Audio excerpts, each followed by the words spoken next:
Channel को subscribe करें और बेल आइकन को प्रेस करें हमारी वीडियो देखने के लिए।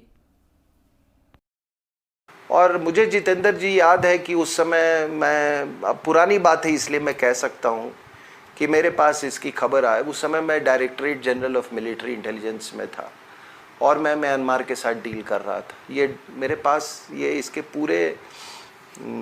पूरे तथ्य मेरे सामने थे कि किस तरीके से ये आउटलेट चाहते हैं। यहाँ पे एक भामो एक जगह है, ऊपर में अगर आप जाएंगे नदन म्यांमार में तो एक जगह है भामो। तो यूनान से भामो में एक रिवर पोर्ट बनाना चाहते थे ये, और वहाँ से ये रिवर, ये रावडी जो नदी जो है वो नेविगेबल रिवर है, उससे फिर ये समुद्र में इसको लाना चाहते थे। और चॉकफ्यू और सिटवे इस पर भी काफ़ी मतलब उस समय चर्चा हो रही थी। तो उस समय ये इकोनॉमिक कॉरिडोर नहीं बोलते थे इसको, जस्ट एक इन्होंने वो मशक्क़त कर रहे थे कि हमको किसी तरीके से, और तो लेकिन सोच उस समय से इनकी चल रही थी कि ये जो मलक्का डायलेमा जो है इसको कैसे सॉल्व करें। तो उसको मलक्का डायलेमा को वो सॉल्व करने के लिए इन लोगों ने ये सब विचार, उसको शी जिनपिंग ने इसको इकोनॉमिक कॉरिडोर का और उसको लार्जर रूप दे दिया। उसी तरीके से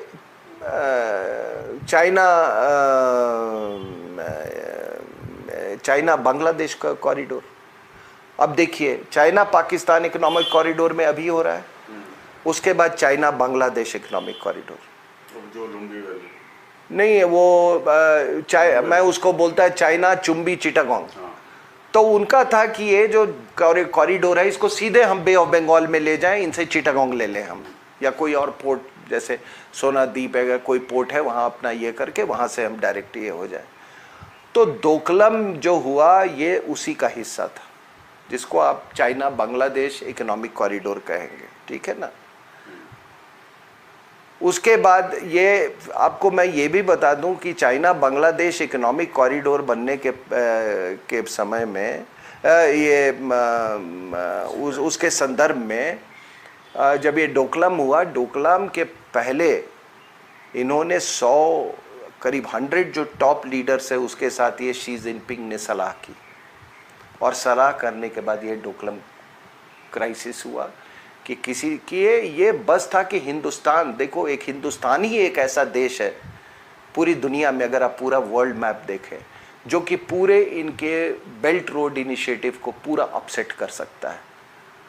यूरोप में ये कहाँ जाएगा वो बाद की बात, इन्होंने वो स्पेन में ट्रेनें चलाई हैं, वो सब सेंट्रल एशियन कंट्रीज में ट्रेनें चलाई, वो सब तो दूसरी बात। लेकिन जो इनका बेल्ट रोड इनिशिएटिव है उसका अगर कोई एक स्पैनर डाल सकता है इनके काम में, वो है इंडिया। क्योंकि उसको चाहे वो गिलगित बाल्टिस्तान से जाए, हमारे कॉरिडोर से जाए, ठीक है, और या नहीं तो वो इधर से जाए, ये सिलीगुड़ी कॉरिडोर से वो भी हमारा है।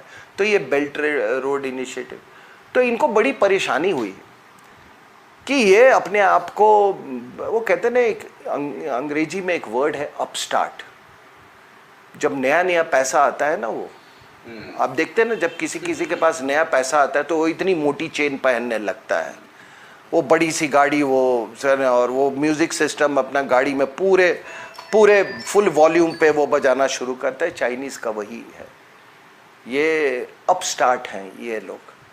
तो अब कहाँ पैसा आ गया इनके पास। और मैं हमेशा ये बात कहता हूँ, अब इस उम्र में कुछ आदमी को कुछ विजडम भी आता है, और मैं हमेशा कहता हूँ कि ईश्वर जब आपको जितना पैसा देता है ना, वो सोच समझ के देता है। अगर आपको बर्बाद करना है, अगर मेरे पास ही, अगर मैं मान लो 25 साल के उम्र में मेरे पास अगर 10 करोड़ रुपए होते, शायद मैं ही बर्बाद हो जाता। एक बात कह रहा हूँ, ठीक है ना, तो मैं ही बर्बाद हो जाता। तो वही चाइना का हाल हो रहा है।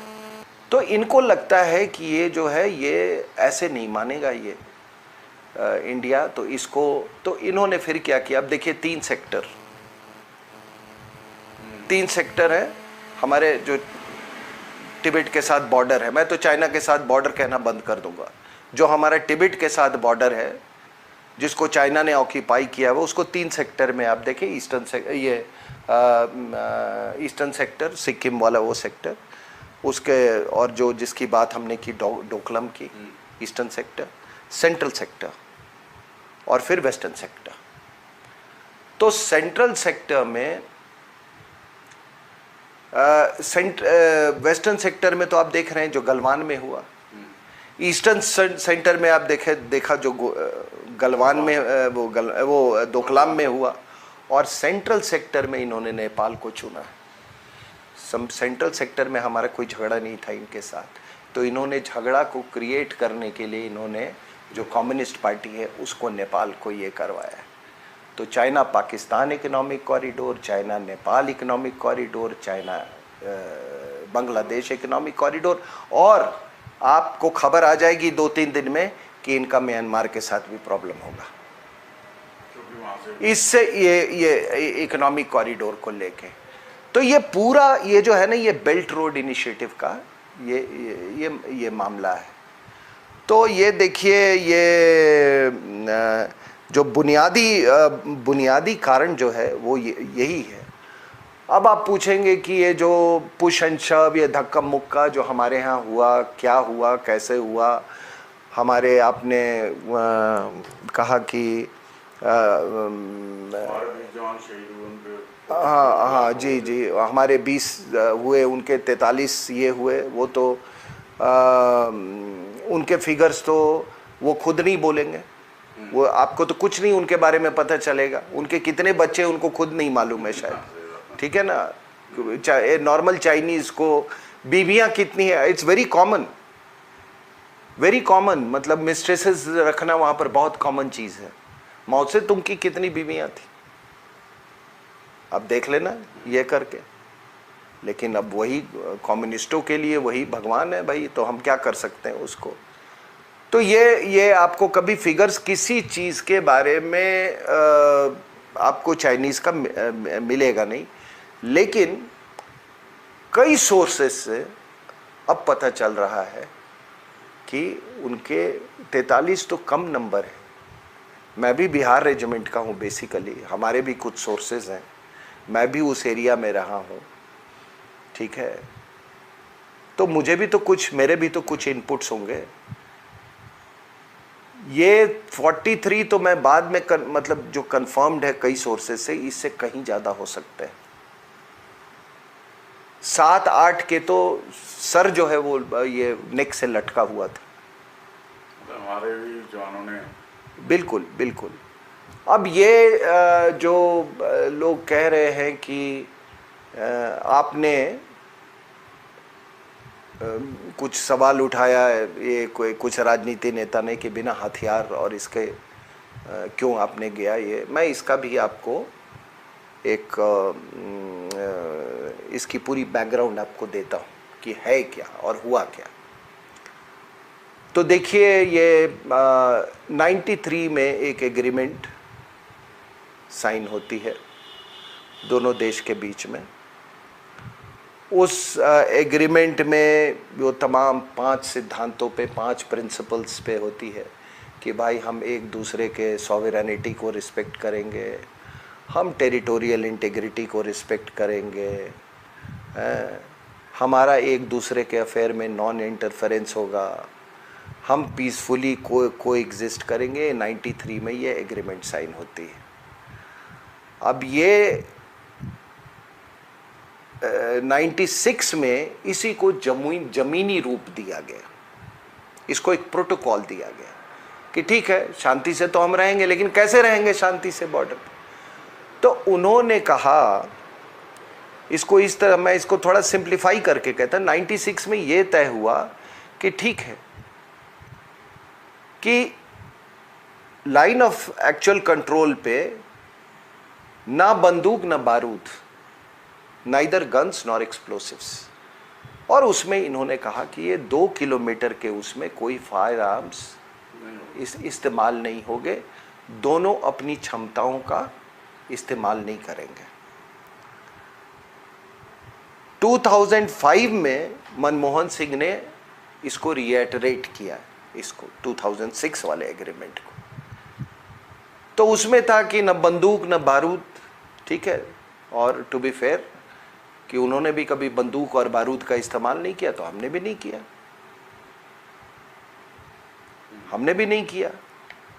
और हो सकता है कई बार प्रोवोकेशंस होंगे, लेकिन जब एक एग्रीमेंट है, उस एग्रीमेंट के तहत हमने, अब वो एग्रीमेंट मैं ये भी नहीं कहूँगा कि सही है या गलत है, वो एग्रीमेंट गलत था।